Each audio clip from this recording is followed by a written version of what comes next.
In today's video, I'll be showing you how to turn roaming clock on and off on your Samsung Galaxy A14. So first, open settings, and under settings, look for the option lock screen. Next, you should see roaming clock. Tap on that. Here, you'll find the option roaming clock, and as you can see, mine is enabled, so it allows me to set the home time zone. Mine is currently set to the same region I'm in, so I can change the region to Australia. And I'll be forced to choose a time zone. So let me choose Sydney. And there, you should see that my home time zone for the roaming clock is set to Sydney.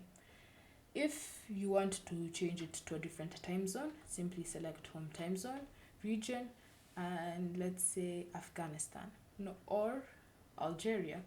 As you can see, Algeria only has one time zone, so the option is grayed out.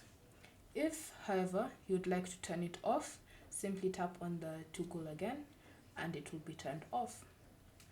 Thank you for watching. If you have any questions or comments, leave them down below, and we'll get back to you.